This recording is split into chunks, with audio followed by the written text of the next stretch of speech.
समय नेशनल देखने वाले तमाम दर्शकों का मैं अपने इस जो लगातार रिपोर्टिंग चल रही है, जो लगातार कवरेज किया जा रहा है वन विभाग के अंदर जो भरे जा रहे हैं फॉर्म और जो तकलीफें जो लोगों को झेलनी पड़ रही थी, आज रविवार का दिन आप सीधा यहाँ देख सकते हैं कि इस वक्त जो जनसंख्या है बहुत ही किंचित मात्रा में लोग हैं, क्योंकि जो वन विभाग के अधिकारी हैं कहीं ना कहीं समय नेशनल की खबर के बाद जो एक असर दिखा। और आज मुद्दत तो अभी तक 28 तारीख है, लेकिन आज देखिए, आज रियल देख सकते हैं, रविवार का दिन छुट्टी का दिन होता है, अधिक से अधिक संख्या में लोग आते हैं यहाँ पर। लेकिन जो प्रयास रहा है वो काबिले तारीफ है वन विभाग के लोगों का, वन विभाग के उन अधिकारियों का, और खास करके यहाँ पे कांग्रेस पार्टी के एक दिग्गज नेता है जिन्होंने मेरी उस खबर के बाद अगले दिन से ही पत्र व्यवहार कर कहीं ना कहीं लोगों के हित के लिए अपनी आवाज को बुलंद किया। मेरे साथ कांग्रेस के वरिष्ठ नेता जयकांत शुक्ला जी है। सर, क्या लग रहा है, आज से 3 दिन पहले जब हमने कवरेज की और आज का रिजल्ट लग रहा है? पहले दिन तो आपने अच्छा कवरेज किया था, जिसके बाद मुझे समझ में आया कि ऐसी कोई कठिनाइयां चालू है, और जब लोगों की कठिनाइयां देखी नहीं गई तो मैंने हाई कमीशन में ये लेटर लिखा, यहाँ के अधिकारियों को लिखा कि आप जो समय नियुक्त किए हैं 28 तारीख तक का, ये समय आप बढ़ा दीजिए। आप नहीं बढ़ाएंगे तो मुश्किल हो गया। लोग यहाँ पे बिस्तर लेके रात भर, जैसे ट्रेन की रिजर्वेशन के लिए पहले लोग लगे रहते थे, उस हिसाब से यहाँ पे कारोबार हो गया था, ब्लैक करने का धंधा हो गया था, लोगों ने पैसे लेके लोगों को अंदर ले जाने का कार्यक्रम चालू हो गया था। तो उसको रोकथाम करने की बहुत आवश्यकता थी। तो जब मैं आया उसके बाद हमारी अधिकारी जो फॉरेस्ट के हैं रविंद्र पाटिल जी, उसके बाद और भी जो मेरी अधिकारियों से बात हुई, जिनमें आप बोल सकते हैं कि ऊपर किरण पाटिल जी हैं, अनीता पाटिल जो चीफ हैं वो हैं, और दूसरे अधिकारी हैं, उन सब से बात हुई। तो उन्होंने मुद्दत बढ़ाने के लिए जो मैंने कहा था, बोले नहीं वैसा नहीं करेंगे, हम टेबल बढ़ा देंगे। ये सही, बहुत सारी कठिनाइयां थी। उसके बाद ये था कि हर टेबल के ऊपर एक आदमी व्यक्ति के ऊपर आधा घंटा जाता था, क्योंकि इससे सारे पेपर लेते थे, देखते थे, जांच करते थे। अब ऐसा हो गया कि जांच करने की जरूरत नहीं, आप पहले पेपर ले, बाद में आप जांच करो, फिर उनका दूसरे जो परिक्रमा है, जो उसके ऊपर कार्रवाई है, वो बाद में कीजिए। लेकिन तब तक आप फॉर्म ले लीजिए, उनको रास्ते पे मत सुलाइए, रोकिए नहीं, क्योंकि उस समय तक 28 तारीख तक फिर हो नहीं सकता। फिर उन्होंने वो कार्रवाई को बदल करके, वो सिर्फ पाटिल साहब और जिनके साथ में अधिकारी लोग थे, उन्होंने कार्रवाई बदल करके सिर्फ लेटर ले हैं, आपके जो पेपर है उस पेपर को कबूल कर रहे हैं, लेकिन अपने पास रिकॉर्ड नहीं कर रख रहे हैं। पब्लिक को यहाँ रुकना नहीं पड़ रहा है। आप देख रहे हैं आज भीड़ एकदम कम है। पहले दिन, दूसरे दिन अच्छी हुई, तीसरे दिन अभी ऐसा लगता ही नहीं कि कुछ भीड़ है उस दिन से आज तक में। इसमें आप लोग का भी, पत्रकारों का भी अच्छा परिश्रम है, जिसके कारण ये हुआ है। खास करके अधिकारियों का, जो सुबह 7:30 बजे आते, 8:30 बजे से काम चालू होता है, रात को 8:30-9 बजे तक यहाँ पे परिश्रम करके तब जाके ये हो रहा। अभी जितने लोग हैं, मैं ये बोलूँगा, अगर आपको लगता है कि बहुत कठिनाई है तो मेरे पास आ सकते हैं, उनका एक साथ में लेके, अगर उनके पेपर ठीक है तो ला के मैं भी पहुंचा सकता हूं उनकी तरफ से, उनको कोई दिक्कत की बात नहीं है।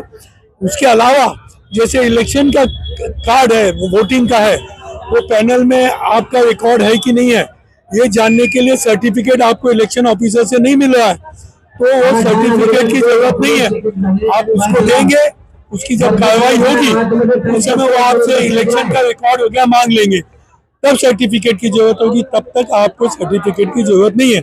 और मैं बोलता हूँ ये यहाँ के लोग बहुत परिश्रमी है, जो प्रॉपर्टी के, जो अपने फॉरेस्ट में बहुत कठिनाइयों से यहाँ पे आए हैं, रहते हैं, उनका जीवन यहाँ गया है, ये जीवन इनकी लाइफ लाइन है।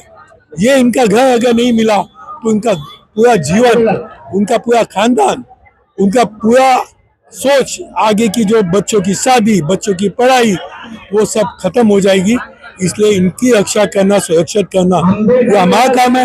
हम जानते हैं ये लोग भी गरीबों को, पाटिल साहब हैं, बाकी के जो अधिकारी हैं जिनसे आज भी मेरी बात हुई, वो बोले हम झोपड़पट्टी वासियों की समस्या समझ रहे हैं, हम उससे वो जो जूझ रहे हैं तकलीफों से हम समझ रहे हैं। हम कोई चीज की ऐसा काम नहीं करेंगे जिससे उनके ऊपर अन्याय हो। बात करें, समय नेशनल ने लगातार इस खबर को लोगों तक पहुंचाया, जन जागृति का एक कार्यक्रम लिया, क्या कहना चाहेंगे समय नेशनल के बारे में दर्शकों से? जो समस्या बढ़ गई थी, उसको वन विभाग ने समस्याओं को बटोरने का और उसको कम करने का अच्छा परिश्रम करके उसको कम किया है। लोगों को तकलीफ समझ में उनको आई है। जैसे जैसे नया योजना आती है, योजना में जो दिक्कतें होती है, ये जो आदेश आया है, ये हाई कोर्ट के आदेश के हिसाब से, कि उसके बाद हाई पावर कमेटी के हिसाब से उसको ये आदेश यहाँ पे लाया गया। नहीं तो पहले 2 सर्वे हो चुके हैं, 10 में हुआ है, 12 में हुआ है, हाल ही में हुआ है, 24 में हुआ है। तो इसकी जरूरत नहीं थी, लेकिन जो लोग छूट गए हैं उनको भी कवर हो जाए। कहीं ऐसा लगता है कि आज तक का हमको लेना हो, समझो आप भूल जाओ, पहले जो लिए थे 24 तक, 25 तक अगर लेना हो, कभी गवर्नमेंट सोचे 25 तक का भी जिनके पास रिकॉर्ड नहीं था, 11 के बाद का नहीं है, उनको भी अगर हमको लेना हो तो हम क्या करें। तो ये सर्वे अगर किया हुआ होगा तो सबकी भलाई के लिए अपन सर्वे में उनको भी मदद होगी, फॉरेस्ट डिपार्टमेंट को मदद होगी और भगवान की कृपा होगी। हम वैसे भी लड़ने वाले हैं लोगों के लिए, वैसे अगर सरकारियत से काम हो जाए तो और अच्छा। लड़ाई तो एक है ही अपने पास, वो तो हमेशा रहेगा। समय नेशनल के दोस्त सब क्या कहना चाहिए? समय नेशनल ने बहुत अच्छा काम किया। इन्होंने लगातार यहाँ पे आते हैं, मैं देख रहा हूँ सुबह से शाम लोगों की सबसे बड़ी जो परिस्थिति पहले खराब हुई उसको सबसे पहले आपने कवर किया। उसके लिए मैं सारे झोपड़पट्टियों की तरफ से, यहाँ के रहवासियों की तरफ से आपका धन्यवाद करता हूँ, जिसके कारण मैं भी यहाँ पहुँचा। आप के चैनल के माध्यम से मैं पहुँचा। आप ऐसे ही काम करते हैं। आपके नेशनल चैनल को शुभकामनाएं मेरी तरफ से। जी बिल्कुल, बहुत बहुत धन्यवाद। और मैं पाटिल साहब को खास करके, विशेष करके जी इनको धन्यवाद लोगों को, रहवासियों की तरफ से करता हूँ। जी बिल्कुल, कहीं ना कहीं सबसे बड़ा वोट ऑफ थैंक्स यहाँ पे रविंद्र पाटिल जी इनको जाता है, क्योंकि बातों को गंभीरता से लेकर कैसे उसका निवारण किया जाए वो इस व्यक्ति के अंदर जज्बा दिखा। एक अधिकारी होने के नाते ये व्यक्ति चाहते तो किसी जगह बैठ सकते थे, लेकिन दिन और रात एक करके, कहते हैं कि किसी चीज को पाना हो, हासिल करना हो तो संघर्ष करना होता है, वो इस अधिकारी के उस पूरे कर्तव्य में दिखी। साथ ही इनकी पूरी टीम है, इनके साथ में इनके वरिष्ठ शैलेंद्र सिंह जी हैं, इनके साथ में गायकवाड़ जी हैं, सोनावनी जी है, काफी बड़ी टीम है। इन्होंने इस बात को गंभीरता से लिया और लोगों को आज जो कहीं ना कहीं रात भर सड़कों पर सोया करते थे, अब रात में कोई नहीं रहता। जो दिन में भीड़ लगा करती थी, हजारों की संख्या में लोग थे, रविवार का दिन है, दोपहर का समय, आप मेरे पास देख सकते हैं, मात्र कंपाउंड में जितने लोग हैं सिर्फ इतने ही लोग यहाँ पे मौजूद है। मुझे नहीं लगता कि 28 तारीख तक भी लोगों को वेटिंग करना होगा। आज और कल में या 1-2 दिन में ये लगभग सभी का फॉर्म भर चुके होंगे। तमाम प्रयासों को हमेशा समय नेशनल उजागर करता रहे, लोगों की समस्या हो, आम जनता की आवाज हो, समय नेशनल बनता है। आगे भी अगर आपके पास ऐसी कोई समस्या है, बेझिझक होकर समय नेशनल संपर्क करें, हम बनेंगे आपकी आवाज। अरुण गुप्ता, समय नेशनल, मुंबई।